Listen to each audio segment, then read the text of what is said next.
안녕하십니까, 이나무입니다. 오늘 여러분도 낯이 익은 게스트 분을 모셨는데요. 우리 여의도에서는 우리 단장님으로 통하는 이창훈 전 공무원연금 단장님을 모셨습니다. 전에는 자산운용사 푸덴셜 같은데 이제 대표도 하셨고, 그래서 작년 12월에도 저희가 모셨는데 한 반년 만에 다시 뵙게 돼서 우리 단장님 하여간 나와주셔서 감사하고요. 한번 간단히 영광입니다. 인사해 주시죠.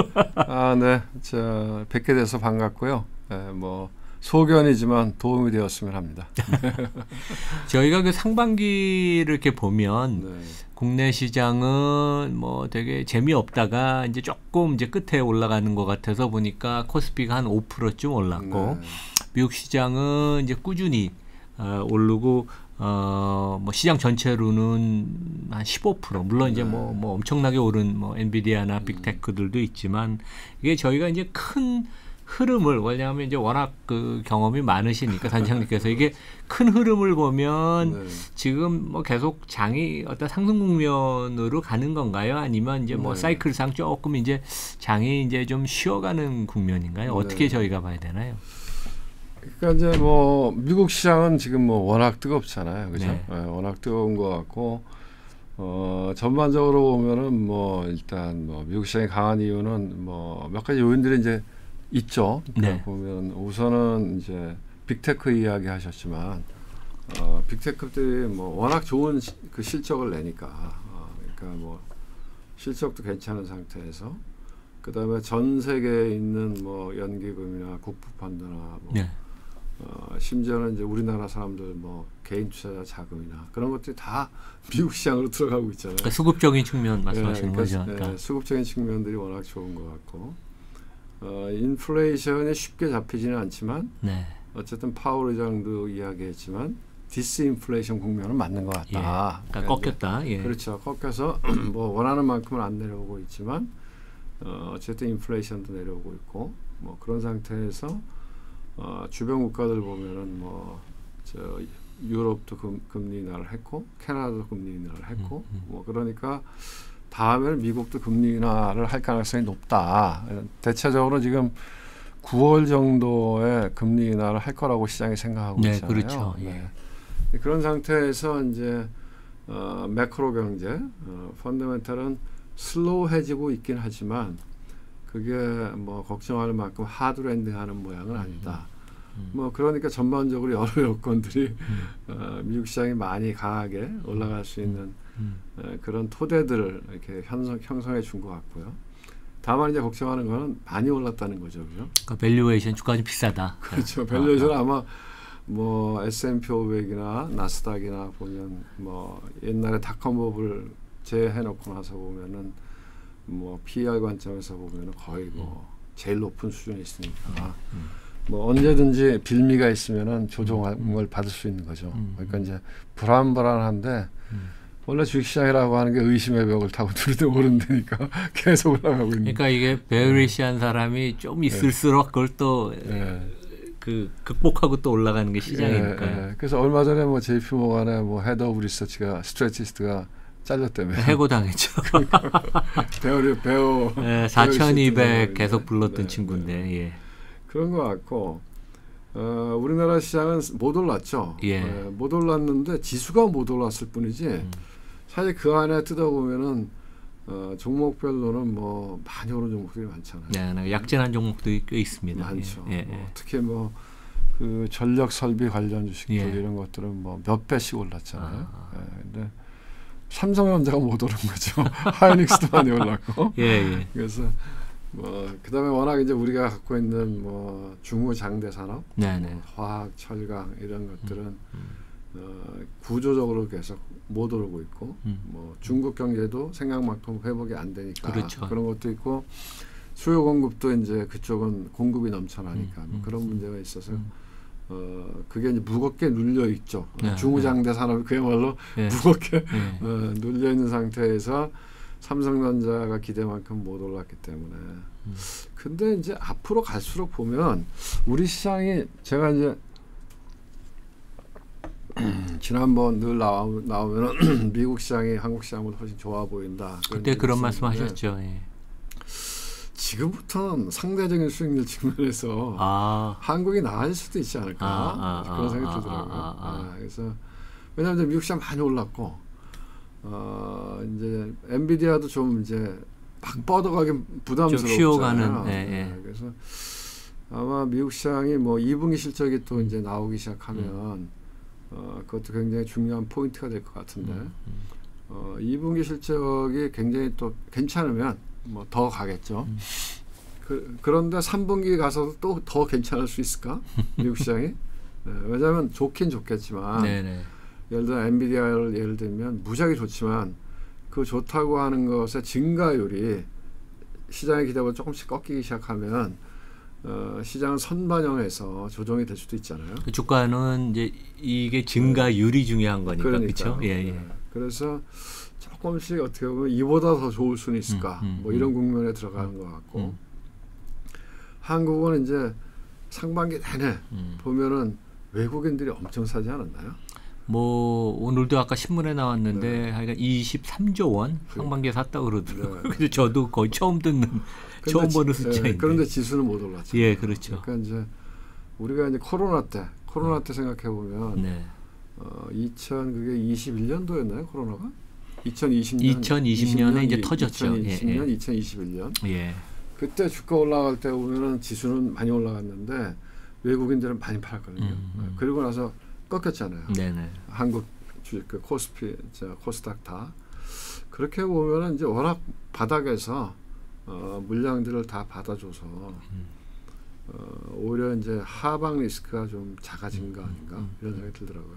그런 상태에서 삼성전자가 이제 뭐 조금씩 새로운 모멘텀을 만들고 있잖아요. 그러니까 삼성전자가 일단 뭐 HBM 빼놓고도 분기 이익이 영업이익이 10조가 났다. 그렇죠. 거의 사상 최대 근접했고 그 이익의 규모는 더 늘어날 거 아니에요. 앞으로 뭐 하반기에 계속 많이 늘어날 것 같습니다. 물량도 늘고 이제 가격도 그렇죠. 올라가고. 왜냐하면 그 동안에는 어떻게 보면 그 레거시 반도체 부분을 감산을 해온 거잖아요. 그렇죠? 근데 감산을 하지 않더라도 HBM을 생산하기 위해서 기존의 레거시 반도체로 생산했던 라인들을 HBM으로 전용을 해서 쓰기 때문에 공급 자체가 줄어든 거죠. 그죠?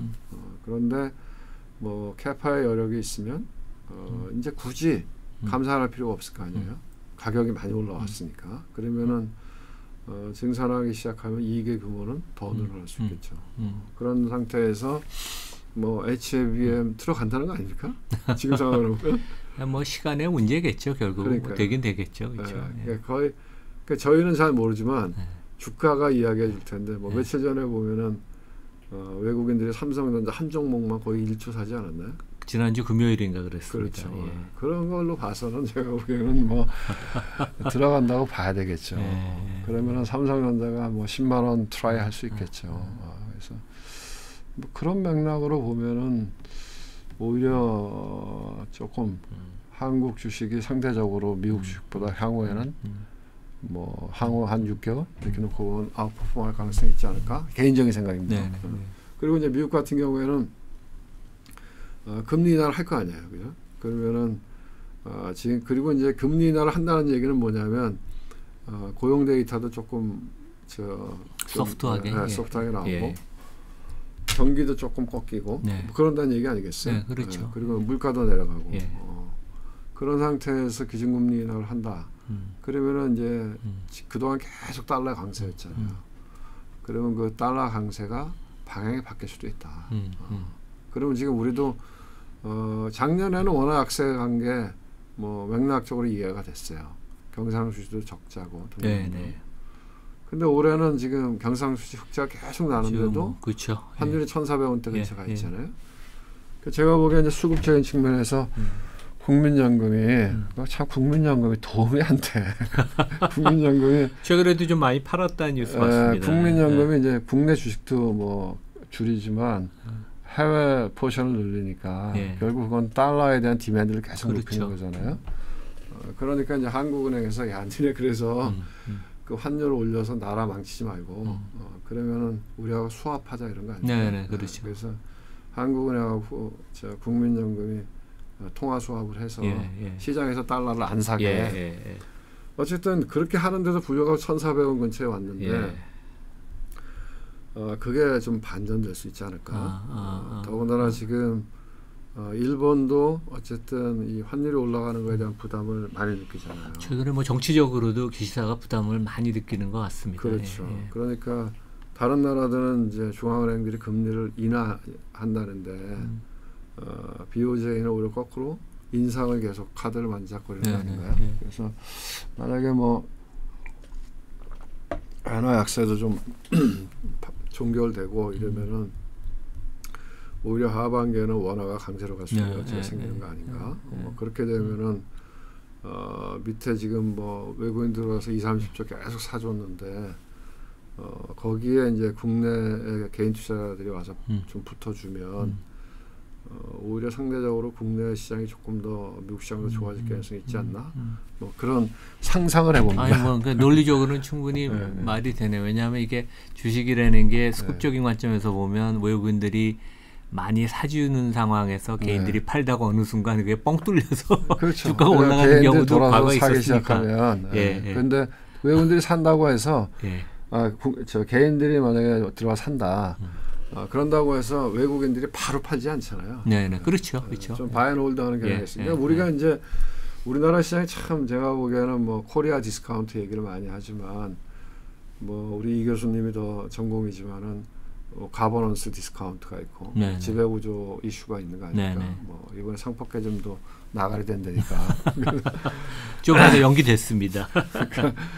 그 뭐 어쨌든 그 지배구조, 가버넌스 이슈도 있고 다른 큰 그 요인 중에 하나는 수요 공급, 수급이 안 좋잖아요. 네, 그렇죠. 뭐 국민연금이 안 사니까 이제 그런 것들이 왜냐하면 근데 기관 투자가 계속 좀 주식을 사줘야 연금이나 이런 것들이 중요한 게 이 장기성 자금들은 좋은 주식을 사서 그걸 바로 팔지 않잖아요. 이익이 났다고 해서 좋은 주식을 사면 그냥 바이앤홀드 하잖아요. 그렇죠. 그럼 그만큼 물량이 시장에서 없어지는 효과가 있거든요. 그러니까 이제 탄탄하게 올라갈 수 있는 여지도 생기는데 우리는 이제 그런 그 기관 투자가가 그런 안전판 장기 보유하는 기관 투자가가 약하니까 그러니까 계속 뺑뺑이 돌잖아요. 그래서 개인들은 샀다가 이익이 나면 팔고 또 딴 데 가고 이렇게 하니까.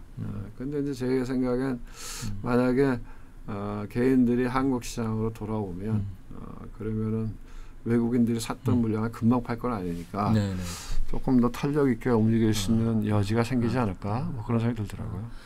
네, 그러면 단장님 보시기에는 이제 아무래도 삼성전자가 제일 관건이니까 실제 전 고점이 96,000원인데 그동안 인플레 감안하면 96,000원이 그렇게 또 높은 가격도 아니에요, 되게. 넘기겠죠. 왜냐하면 그 하이닉스가 전 고점을 넘기고 한참 올라갔잖아요. 네, 그렇죠. 그런 맥락으로 연결해서 보면 만약에 이제 삼성전자가 그 엔비디아에 그 퀄 테스트 해서 들어가면 뭐 디스카운트 요인도 사라지는 거니까 그러면 하이닉스처럼 그 넘기고 가겠죠.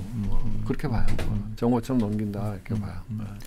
근데 이제 삼성전자 또 그런 얘기도 있잖아요. 그러니까 저도 제 주위에 그 자제분들이 그러니까 이제 자식들이 삼성전자 다니는 사람들이 좀 있어요. 근데 좀 뭐 패배주의에 젖었다. 아니면 근로 시간도 옛날보다는 적다.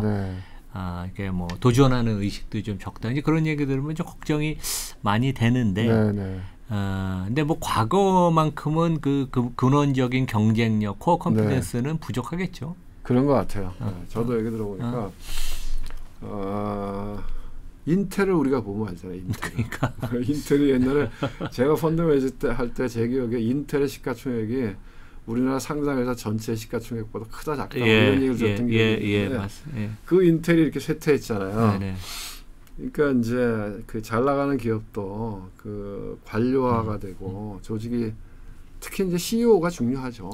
인텔이 망가진 것도 사실 CEO의 문제가 큰 거죠. 그러니까 기업이라고 하는 조직은 어떻게 보면 CEO가 방향을 잡으면 그쪽으로 가게 돼 있잖아요. 그러니까 삼성전자도 사실 이제 그런 면에서 뭐 삼성전자의 CEO는 JY죠. 그러니까 이제 그런 면에서 이제 시장에서 조금 뭐 이렇게 걱정하는 리더십의 문제, 우려의 소리가 있는 거죠. 왜냐하면 이제 뭔가 이제 파괴적인 혁신 이런 것들을 해나가고 통 크게 투자하고 또 뭐 미래를 좀 예견해서 너무 숫자에만 매달리지 않고 그렇죠.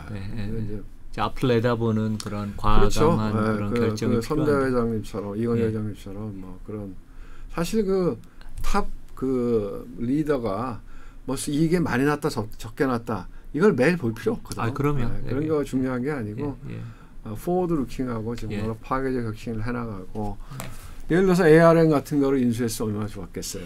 지난 거 보면 그런 거 같아요. 한 그쵸? 2년 전에 얘기 나왔던 거 아닙니까?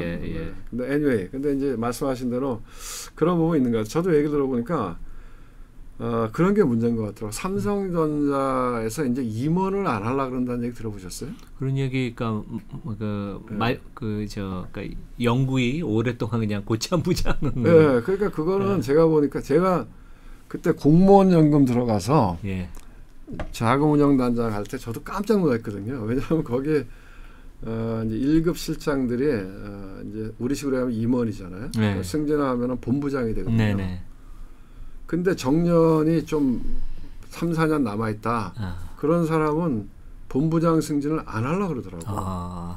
정년퇴직 안 하려고 그러면 강제로 시킬 방법이 없어요. 왜냐하면 직원으로 퇴직을 해야 본부장을 하거든요. 임원을 하는데 본인이 안 하겠다 그러면 강제로 시킬 방법이 없어요. 어디 한직으로 보내는 것밖에 없는데 한직 가겠다 이거죠. 왜? 아니 일찍 본부장 되면 한 2, 3년 월급 받는 거 손해 본다는 거죠. 그래서 와 진짜 저는 민간회사 들어가서 그게 이해가 안 됐거든요. 그렇죠. 그런데 그런 현상이 지금 대기업에 있다는 거 아닙니까? 큰일인데요, 그거는 되게. 큰일이에요, 되게. 그러니까 조직이 관료화되는 거죠. 그러니까 저도 얘기 들어보니까 그런 거는 제가 보기에는 조직 문화의 문제죠. 예를 들면 임원이 돼서 좋으면 임원을 하려고 그러지 않겠어요? 그런데 나의 모든 걸 걸고 회사에 충성하고 보상받고 그러는 거죠. 옛날에 이제 뭐 이건희 회장님 계실 때는 야 삼성에서 임원하면 먹고 사는 건 걱정 없게 해줘야지. 그래서 그 당시에 엄청난 보상들을 해줬잖아요. 그래서 우리 나이 때에 삼성에서 임원했던 사람들은 몇백억씩 받았잖아요. 전자에서 일하는 사람들은 그때 한동안 그랬었죠. 그랬었잖아요. 근데 지금은 뭐 임원 되면 40대 후반, 50대 초반에 임원 됐어요. 근데 2년에서 4년 하고 나면 승진 못하면 나오잖아요. 잘려서. 그러면은 50대 초중반에 나오면 깝깝하잖아요. 뭐 엄청난 보상을 해주는 것도 아니고. 근데 뭐 엄청난 그 업무적인 스트레스와 책임감을 있고. 그런데 대충 개기면 뭐 우리 고등학교 동창도 거기서 정년퇴직했거든요. 그러니까 사람들이 굳이 내가 왜 임원을 열심히 임원하겠다는 욕망이 별로 없다는 거예요. 더 큰 문제는 뭐냐? 그러면은 공무원 조직하고 똑같은 건데 오랫동안 정년퇴직하려면 어떻게 해야 되냐? 사고 안 쳐야 되거든요. 그러니까 새로운 시도 안 하는 거죠. 그러니까 주어진 일만 그냥 패시브하게 하고. 그러면 조직이 이제 노쇠화되고 관료화되는 거죠. 그리고 또 윗사람은 뭐만 보냐? 숫자만 보거든. ROE 이런 것 따지고 그 사업부 돈 벌어? 뭐 이렇게 되거든요. HBM 그것도 없애버린 게 그거라는 거 아니에요? 마켓도 작고 돈도 못 벌어. 야 그럼 없애야지. 그래서 삼성전자 없앴다는 거 아닙니까? 그런 문화적인 문제들이 있는 것 같고 그런 거를 알겠죠. 알았으니까 그 사업부장을 바꿨겠죠. 이번에 뭐 반도체 그 대표 바꿨다는 게 새로 되신 분은 좀 원래 터프하신 삼성 분 출신이 같아요. 아니고 뭐 LG 출신이라며. 그리고 좀 터프하고. 그러니까 뭐 그런 거를 저희가 이야기하는 거를 뭐 모르겠어요. 그래서 진작 좀 교체가 오히려 됐었으면 더 좋았을 텐데 그렇죠. 그러고 제가 보기에는 진짜 조직에서 다들 임원을 하고 싶어 해야지. 그렇죠. 그다음에 뭔가 도전하고 싶어 해야지. 아니 뭐하러 임원을 해? 이러면 조직이 망한 거죠. 그게 문제인 것 같아요. 우리나라 근데 삼성전자만의 문제가 아니고 우리나라 대기업의 문제인 것 같아요. 뭐 네이버도 전에 제가 대표이사한테 물어봤더니 거기 이제 주식 보상을 좀 줍니다. 그래서 그 직원들이 어떻게 보상받는 거 원해요. 왜냐면 네이버는 그래도 우리나라 최고의 기업이고 성장을 나름대로 하는데 저희 직원들은 저 주식을 줘도 현금으로 받는 걸 좋아합니다. 그러니까 이제 그게 미국하고 반대죠. 미국은 그렇죠. 약간 좋은 회사를 다니면 주식 그렇죠. 보상을 많이 받아서 이제 이게 장기간 그럼요. 근속하면서 가치가 올라가는 것을 그렇죠. 원하는데 그래서 야 이게 참 그 근본적인 심각한 문제다. 이제 그런 생각이 들더라고요. 조직 문화가 바뀌어야죠. 뭐 옛날에 뭐 이 교수님도 그렇고 저도 외국 회사에서 근무했지만 그때 스탁 옵션도 있지만 뭐 그랜트 쉐어도 주잖아요. 그렇죠. 스탁 옵션 다 주는 건 아니고 뭐 위로 좀 올라가야 되고 키맨들에 대해서만 주지만 일반 직원들한테는 그랜트 쉐어를 또 주고 그래서 주식을 디스카운트해서 살 수 있게 해주잖아요. 그렇죠. 시가보다 한 20%씩 디스카운트해서. 그러니까 모든 직원들의 주식을 다 보유하고 그러니까 주가가 올라가야 되고 그러니까 이제 어떻게 보면 조직이 일심동체로 움직이는 게 있고 그다음에 우리나라처럼 개긴다고 정년 보장이 안 되니까 누구나 다 열심히 하잖아요. 상시 구조조정 체제죠. 아니면 여차하면 아예 수고하셨어요. 그럼 나와야 되니까. 그렇죠. 그런 약간 좀 문화의 그런 문제가 있는 것 같아요. 그 약간 좀 토픽을 바꿔서 이제 국내에서 그 은행주들이 올해 하여간 되게 많이 올랐잖아요. 그렇죠. 뭐 상당히 진짜 그건 뜻밖의. 야 진짜 이 정도로 PBR이 워낙 낮았지만 이 정도까지 올라갈까 뭐 그런 생각을 들었는데 특히 KB금융 같은 걸 중심으로 많이 올랐는데 어떻게 보면 이제 밸류업 테마 그렇죠. 아니에요. 근데 이게 밸류업 정부 정책은 조금 모멘텀이 약간 죽는 듯하지만 이 밸류업 테마는 계속 간다고 보세요. 어떻게 그 투자가들이 봐야 되나요? 그러니까 이제 그 테마의 모멘텀이 강해졌다가 약해졌다가 강해졌다 약해졌다가 이러면서 그렇지만 어쨌든 시작을 했잖아요. 그죠? 시작을 하고 또 사람들이 이제 인식하잖아요. 옛날에 맨날 공매도 얘기밖에 안 했잖아요. 그렇죠. 공매도 또 주가 안 올라간다. 맨날 공매도 얘기하고. 근데 요새는 밸류업 얘기를 더 많이 하잖아요. 공매도는 요새 별로 얘기 안 하잖아요. 그거 없애도 뭐 별로 영향도 없고. 그러니까 이제 어쨌든 뭐 주식 투자 인구가 1,000만이 넘는다는데 그 사람들이 밸류업을 해야지 뭐 가버넌스 이슈에 문제가 있다며 그럼 지배구조 개편을 해야 되는 거 아니야? 뭐 상법 개정도 해야지 뭐 이런 얘기들을 하잖아요. 그 인식이라고 하는 거는 안 바뀌겠죠. 그러면은 뭐 그거에 이제 이번에 뭐 상법 개정에도 그게 뭐 이제 이 정부 안에 보면 상법 개정이 빠져 있잖아요.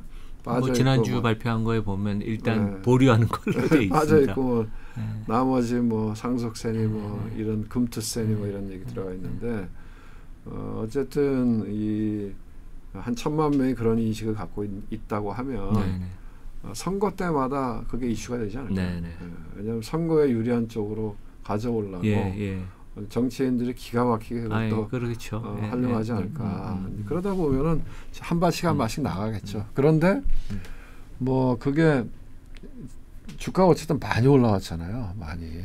말씀하신 뭐 KB금융 이런 건 거의 2배 올라오지 않았나요? 맞습니다. 그러니까 많이 올라온 거는 좀 쉬겠죠. 쉬고 왜냐하면 지금 뭐 정보안을 까봤는데 솔직히 얘기하면 뭐 그렇게 강력하진 않잖아요. 별거 없습니다. 아니 뭐 강력하지 않아요. 하겠다는 의지가 우리는 의지는 있어. 이 정도 의지 표명이니까. 신경 썼다 뭐 이 정도지. 근데 실제 그 알맹이가 좀 많이 빠져 있습니다. 그리고 그것도 국회에 가면 될지 안 될지 모르잖아요. 다 국회에 거쳐야 되는 거거든요. 근데 국회에서 뭐 저 야당에서 뭐 금투세도 반대한다는 거 아닙니까? 상속세도 그렇고. 네, 그렇습니다. 그래서 이제 뭐 약간 좀 그거에 대한 실망 이런 걸로 해서 조정은 좀 있겠지만 그 후에 또 얘기가 되겠죠. 근데 이제 그 밸류와 관련된 내용 중에서 제가 보기에는 제 개인적인 생각이지만 배당에 대한 분리과세 이런 것들은 될 수 있는 가능성이 많지 않을까? 그런 생각이 들어요. 되게 중요합니다. 배당 분리가 되면 진짜 얼라이먼트가 조금이라도 이제 이루어질 수 있는 그렇죠. 거니까. 왜냐하면 지금 우리나라 상속이 이루어지는 과정에서 5, 2세, 3세들이 상속세 부담이 크잖아요. 그러니까 그 사람이 상속세를 낼 수 있는 방법이 별로 없잖아요. 그러니까 급여를 왕창 해갖고 빼가거나 뭐 아깝지만 내 돈인 것 같아서 아깝지만 자기 돈도 아닌데 배당을 하거나 그 배당하잖아요 보면. 제가 이렇게 보면은 어쩔 수 없이 배당하는 그 지주사나 우선주 이런 게 많이 있잖아요.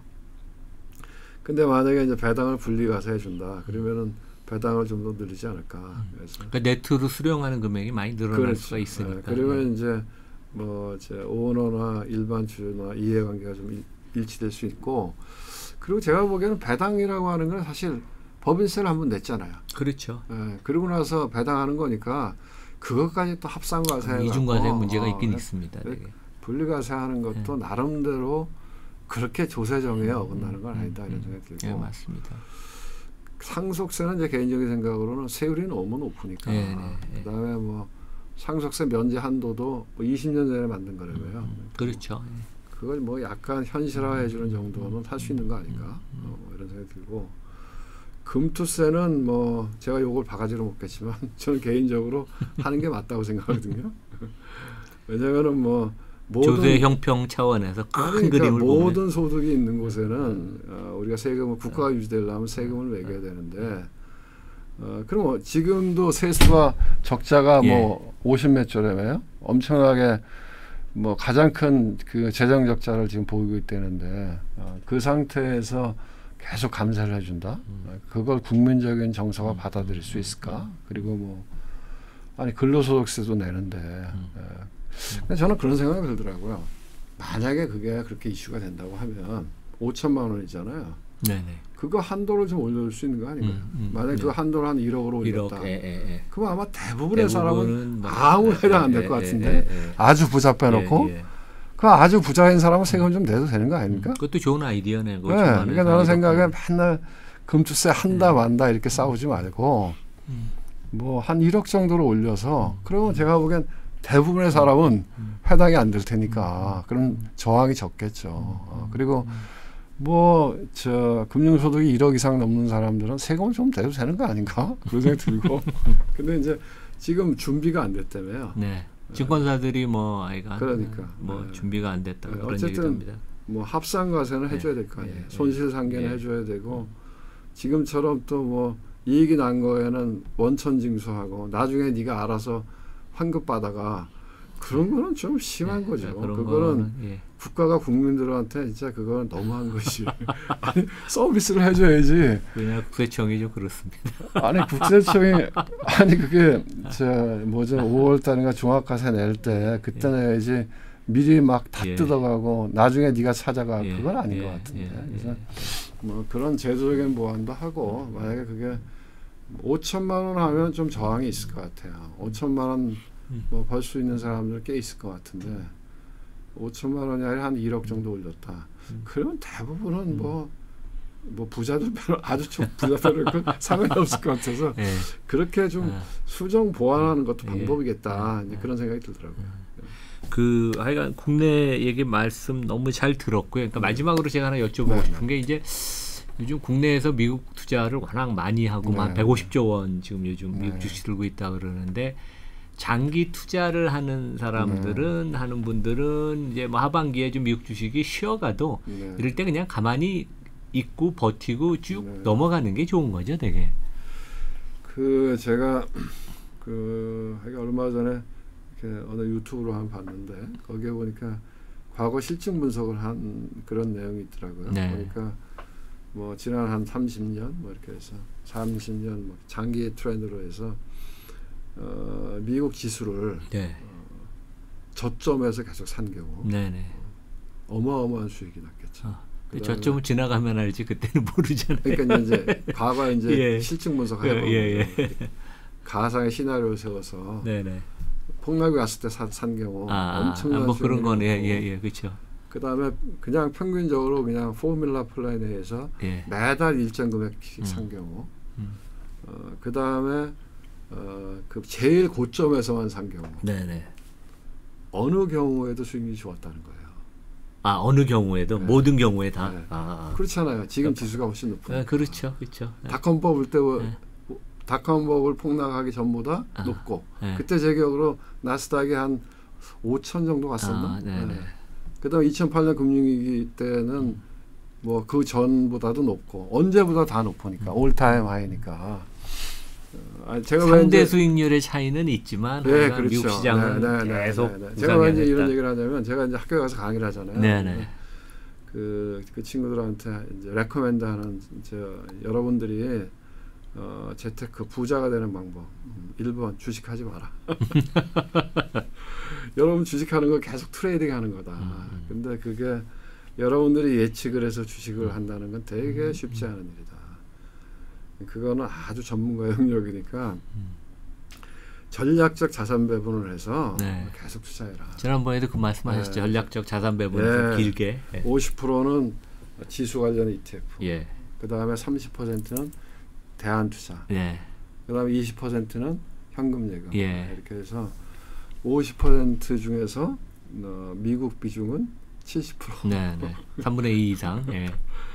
근데 이제 그 상태에서 자기가 조금 더 자신이 있으면 섹터 ETF를 하는 거죠. 예를 들면 요새처럼 AI가 뭐 이게 메가 트렌드가 무엇이냐 하는 것들은 이제 자기가 읽을 수 있어야 되겠죠. 그런 그 메가 트렌드 관련된 섹터 ETF. 뭐 우리나라 지금 ETF 엄청 많잖아요. 뭐 저도 이제 뭐 예를 들면 뭐 AI ETF도 하고 그 다음에 뭐 탑10 메가 빅테크 탑10 뭐 이런 것들도 하고 뭐 필라델피아 반도체 ETF 이런 섹터 ETF를 하거든요. 그러니까 그 섹터 ETF를 하고 그걸 넘어서 그 다음에 진짜 자신 있고 잘 알 때 그때 개별 주식을 하는 거죠. 맞습니다, 되게. 그렇게 해서 결국 시간의 게임이다. 그래서 여러분들이 좋든 나쁘든 언제까지 미국의 패권이 흔들릴 때까지. 미국의 패권이 흔들리면은 이제 그 구조는 바뀌는 거다. 그 전까지는 그렇고 제 생각에는 그렇지만은 뭐 한 20년 놓고 투자하는 그런 뭐 장기 저축 플랜을 하는 사람들은 뭐 사타 파라타 할 필요 없이 그렇게 포뮬러 플랜을 하는 게 제가 보기엔 제일 좋은 방법이고 20년이 아니라 지난 한 3년 동안 우리 가족 내에서도 그렇게 한 우리 며느리가 제일 수익이 좋아요. 아 그래요? 단장님보다도 좋습니까? 그렇죠. 나보다 좋아. 우리는 저도 그렇고 우리 아들들도 다 경영학과 나와서 뭘 좀 알아. 우리 며느리는 의사거든. 그러니까 그냥 그렇게 한 거야. 그렇게. 수익이 제일 좋아요. 그렇게. 그리고 이제 그렇지만은 이제 뭐 그렇게 뭐 10년, 20년 장기 플랜을 투자하는 사람이 아니면 뭐 한 번씩 좀 많이 오르고 조정의 가능성이 있으면 비중을 좀 줄일 필요는 있겠죠. 근데 이제 비중을 줄여도 전 생각에 다 파는 거는 무지하게 위험하다. 그렇죠. 자기 주식 비중을 줄인다. 맥스 50%. 그 이상은 절대 줄이면 안 된다. 약간의 비중 조정은 가능하지만 비중은 자산 배분에서 전체 비율은 절대. 왜냐하면 제일 전제 조건이 뭐냐? 우리 예측이 맞을 확률보다 틀릴 확률이 훨씬 많다는 거죠. 그래서 기본적으로는 뭐 비중 조절은 가능하지만 근데 이제 이런 생각은 들어요. 미국 시장이 계속 갈 수는 있을까? 그러면 뭐 이제 우선 첫 번째 시험대가 되는 게 아마 이제 이번 실적이 나올 때겠죠. 이번에 이제 빅테크 실적들이 나올 거예요. 그 빅테크 실적들이 시장의 기대를 충족하느냐. 충족한다면 한 번 더 점프할 수 있겠죠. 예를 들면 엔비디아가 지금 120불에서 왔다 갔다 하잖아요. 근데 이번에 나온 실적이 더 시장 기대보다 높다. 그럼 이제 150불 기울기가 더 가팔라지면 150불 가겠죠. 근데 3분기에 가서도 그럴 수 있을까? 그런 거잖아요. 그런 걱정을 합니다. 하반기에 왜냐하면 이제 지금 나오는 매크로 데이터가 매크로 데이터가 슬로우 다운하고 있잖아요. 슬로우 다운하는 상태에서 기업은 그리고 인플레이션 데이터가 떨어지고 있잖아요. 그럼 인플레이션 데이터가 떨어진다는 얘기는 물건 가격이 떨어진다는 얘기잖아요. 그렇죠. 그런 상태에서 기업들의 이익이 계속 늘어날 수 있을까? 퀘스천이 생길 수 있는 거죠. 그래서 3분기, 4분기로 갈수록 오히려 약간씩 좀 성장의 모멘텀이 떨어질 수 있다. 이익 성장의 모멘텀도. 그래서 오히려 뭐 이렇게 저의 상상이지만 미국의 기준금리를 인하하는 그 시점이 아마 지수의 단기적인 고점일 수도 있겠다. 그래서 오히려 인하하고 나면 거기서는 한번 그 다음에 또 이슈가 9월달에 기준금리 인하했어요. 그 다음엔 대선이 남아 있잖아요. 트럼프하고 바이든. 트럼프하고 바이든일지 트럼프하고 썸씽일지 불확실성이 모르죠. 예. 그런 불확실성이 있어서 뒤로 갈수록 조금 조심할 필요는 있겠다 그런 생각이 들고 만약에 많이 올랐기 때문에 뭐 그런 경우에 수익이 나신 분들은 한 3분의 1 정도는 덜어낼 수도 있는 거죠. 수익이 났는데 뭐 그런 생각이 듭니다. 아이고 뭐 하여간 장기간 동안 우리 단장님 경험에서 나온 그러니까 저 쭉 그 얘기를 풀어주셔갖고 뭐 미국 시장, 하여간 국내 시장 저희 그 청취자 구독자분들 많이 도움이 됐을 걸로 생각합니다. 그러게 바랍니다. 오늘 하여간 시장 내주셔서 너무 감사합니다. 고맙습니다. 예.